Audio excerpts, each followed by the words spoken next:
Hey, what's up, guys? This is Benny Ricciardi with rotocurve.com, and I'm here with our DraftKings NBA picks and strategy talk for February 11th, Thursday. It's the last game before the NBA All-Star game, so I obviously had to whip out my old school Michael Jordan NBA All-Star jersey. Figured it would be the best time I'm ever going to have to rock this again, so, let's get started. What we're going to do is, since there's only two games on the slate, I'm literally going to walk you through my entire thought process of, how I'm going and some of the things I'm looking at to see if we can help you guys kind of get a better idea of how to look at the slate and, how to work everything out when you're doing it on your own. So let's call up the slideshow and it'll kind of show you what I'm talking about here.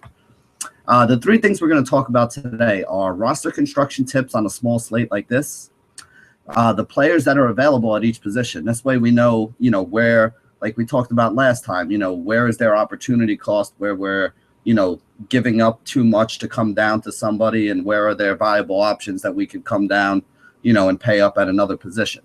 And then the third thing we're going to do is talk about how you should be constructing your rosters today and what kind of players you're going to be able to plug in there at the different price points, depending on how you wind up, building that roster out. So let's get to the first thing, and that's roster tips for small slates. Now, small slates for me are a time when I usually go a lot more stars and scrubs, especially over on DraftKings. The reason for that is it's tough to find a lot of guys in that $4,500 to like $7,000 mid-range that are going to be able to get you value when there's so few options to choose from. If you look at the four teams that we have on the slate here, on OKC, that these two guys, Westbrook and Durant, in the picture are such high usage guys that there's not a lot of other value that comes with that team. New Orleans tends to have concentrated scoring amongst a few guys as well, namely like Drew Holiday and Anthony Davis. The Washington, the Milwaukee team, you can always find some good mid-range value, but that also means that you're rolling the dice because we got Jason Kidd who switches up the rotation every single game. So like I said, on a slate like this, it's a lot better to look for a little more of like a stars and scrubs kind of approach. Game stacking also makes a lot more sense when you have a small slate of like, tonight is an exception. We don't normally have 2-game slates, but occasionally you'll get a lot of 4-game slates on, maybe like a Thursday night or sometimes on a Tuesday night during the NBA season.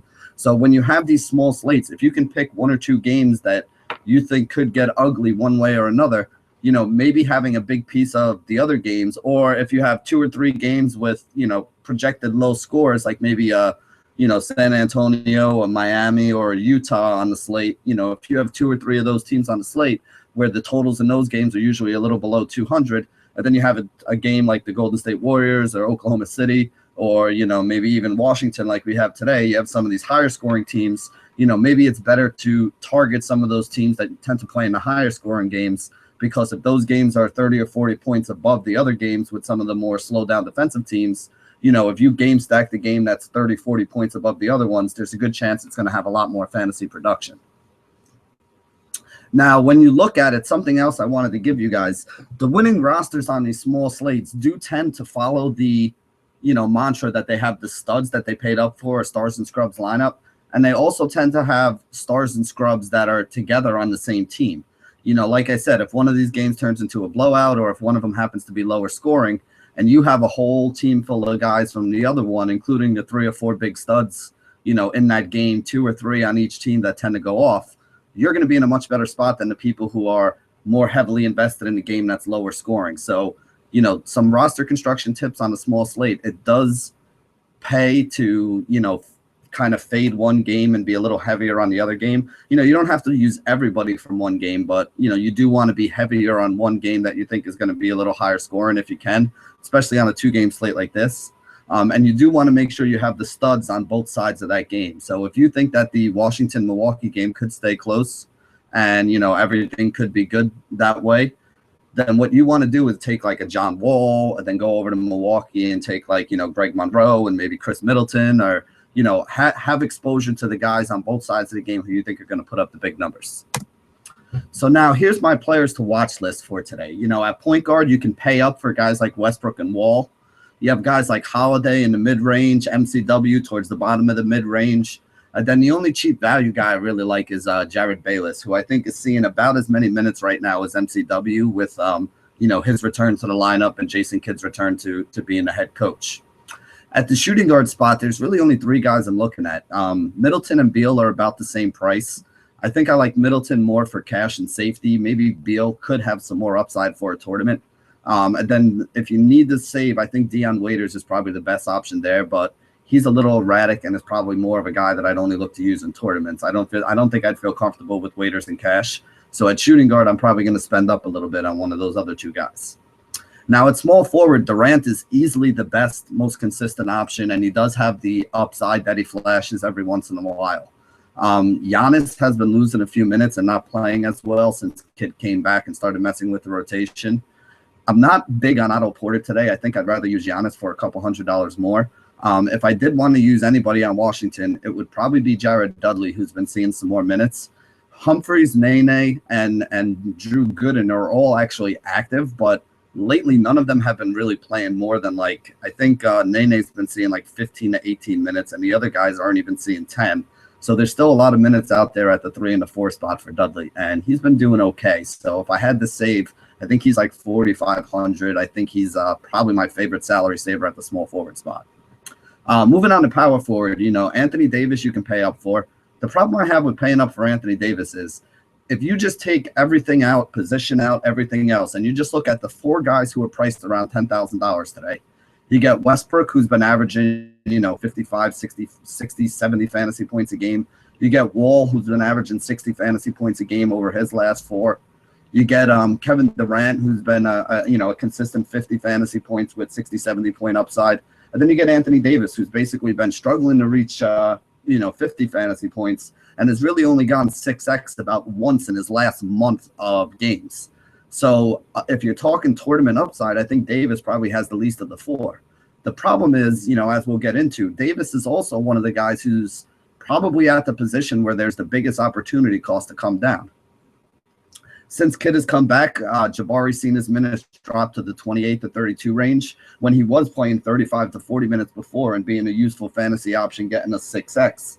His price is still pretty solid at $5K, but it's not like he's been giving us a lot of upside at that price recently, since Kidd's return. I also think you can look at a guy like Ryan Anderson today, especially for tournaments. If he hits a couple threes, he does have that upside. He could get in there. I think they're going to try to have Ibaka play on Anthony Davis because I think Davis is just going to be too fast for Steven Adams.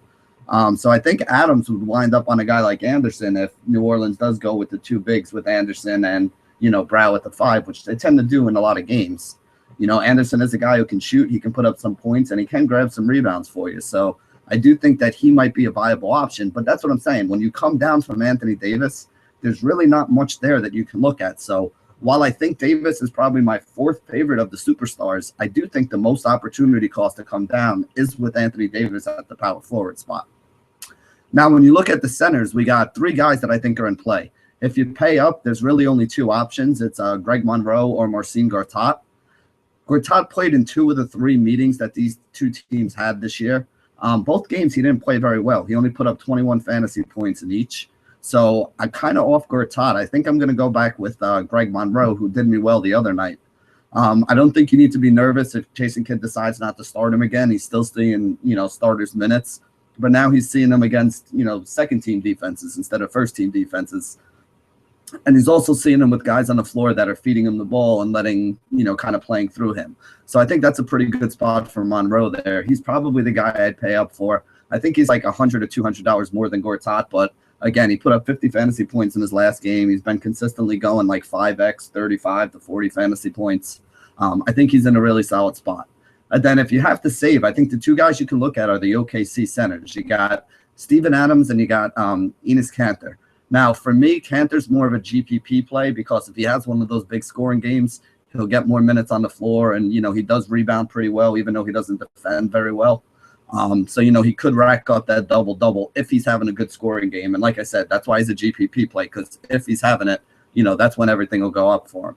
For me, though, the more consistent option is probably Steven Adams. He's going to see more minutes most of the time.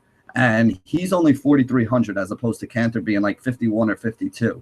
So I'd rather spend down at 43, being pretty confident that I can get 20 to 25 fantasy points out of Steven Adams in a game with a total of 222. And that would be more than fine with me if I had to save, although I would rather spend up for Monroe because I do think he has some upside. And like I said, as far as the studs go, I rank them. Westbrook's probably my favorite guy to pay up for, followed by Wall, KD, and Anthony Davis last, just based on talent. Based on roster construction, no, that's going to be another question. So let's get into that. Now, what I want to talk about here with roster construction is, how you should be constructing your roster today, or at least the way I'm looking at it, how the optimal – I always try to build what I think is going to be the optimal roster, because that's how you obviously, get the highest score and win the tournament. So for me, I don't think you can build the optimal roster today using 3 of the 4 studs that we have on this slate. It basically only leaves you, if you pay up for – the cheapest of the 3 would be to go Durant, Anthony Davis, and John Wall, which would still cost you over $30,000 and leave you under $20,000 to fill in 5 spots. That means you're looking at guys at 4K or less. And honestly, there's not one guy at 4K or less that I really like. There's a few guys in that 44 to 46 range that I think are usable. And that's why I think the optimal roster construction today is going to be to pick 2 of these studs. If you pick 2 of these studs, they're all around like $10,000. So you basically leave yourself with, more or less of 30. Davis is a little below 10K. Durant's a little above, and Westbrook's like 1,200 above. So depending which 2 that you pick, you're going to leave yourself with, somewhere between like 4,800 per player for the other 5 guys, or for the other 6 guys, or maybe 5K per player for the other 6 guys. Now, when I'm looking at what positions to spend up for, like I said, at point guard, you do have Westbrook, who's likely the top scorer on the day. You have John Wall, who's been going nuts lately, putting up 60 fantasy points. But I think point guard is the spot where you have the best salary saver that you can come down to without giving up the most upside. So, as we discussed in the last video, you have the lowest opportunity cost, because a guy like Drew Holiday is putting up 40 to 50 fantasy points too. So, yeah, maybe he loses by, 10 fantasy points to Westbrook or Wall putting up 60. But those 10 fantasy points you're able to get for 33% cheaper. 10 into 60 basically breaks down to about 16%. So you're almost getting 2-to-1 odds to take a guy like Drew Holiday over a guy like Wall and Westbrook. Plus, it saves you 3,200 off of Wall and 4,400 off of Westbrook that you can use to pay up for guys at other positions. So I want to kind of go over that point again, just so people understand. Basically what I'm saying is Drew Holiday can get you 85% of the points that you can get out of a Wall or a Westbrook, on their recent games and based on, the matchups and the projections for today. But that 85% of the value of those guys you're getting, you only have to pay, 66 or 60% of the cost of those guys. Therefore, the opportunity cost that you have from coming down to a guy like Drew Holiday from Wall or Westbrook isn't as large as it is at another position.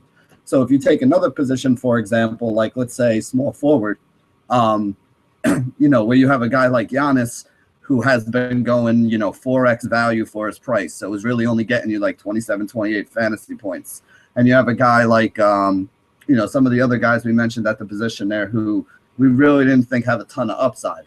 If these guys are only going to get you 25 to 30 fantasy points, and they're still going to cost you like 6 or 7K, well, Kevin Durant at 10K can get you 50 to 60 fantasy points.